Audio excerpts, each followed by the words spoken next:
Kejap je lah. Saudara, malamnya kamu duduk dalam Pinang Cafe, istilah awalnya LP. Ya, nyo merupakan homestay. Homestay Kasgar Record.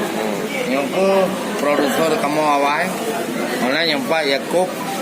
Yakub Samalanga. Jadi recording Aceh nyo Dik di 2X ya. Jadi nyempatnya Nanan Yahya nyo mendong seniman papan bawah belum pemandang.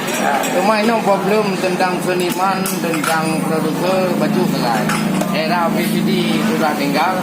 Ini era data dan era digital. Bagaimana orang mencerdaskan pemikiran dalam rangka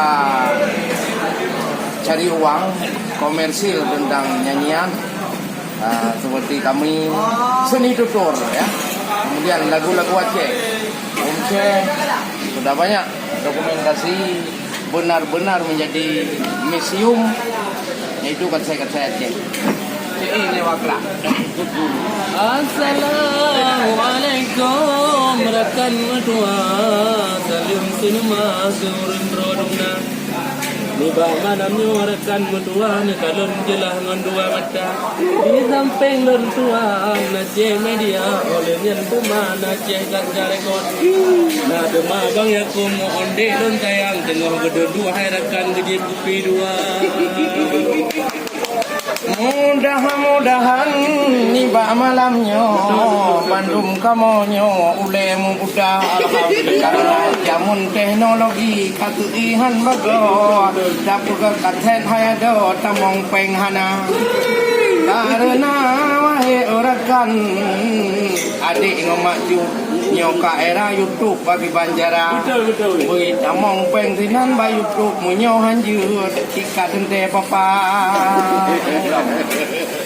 mulanya lagi nyan rakan mertua kerja berbagah lagi wacara lagi ulun tuan cibanun merunawan tapi hai ada golom na belanja ya parki Banjara wahai rakan cepat lon pulang ba urang yang kanana yang tujuan masa yang konson wangi orakan kadu pegah barakan dupati hana lagi adinda yakko bihaya hanapan nyo youtuber Aceh harakan ganyan pun muda pegah bak ngongon pati pidan lah ike buat nyan bukira hana awak kamu cok peng baru idon tuan pakiban macam ka ya tanyong banganyan saudara menancit Dik hayu hanapan kageja dengan yang Malaysia gaya meja jara pakiban macam tunyo harakan budang belanja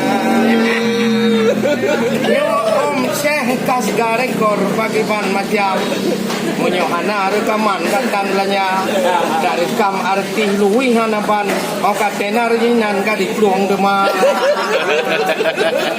jadi eno mendong ya jadi eno mendong jadi penonton YouTube media host dan YouTube yang lain tengok akan kamu demulong kamu nongkrong sampai di LP ya yaitu Lampinang Cafe ino artis-artis papan bawah artis papan atas na artis hana papan sabaye assalamualaikum warahmatullahi wabarakatuh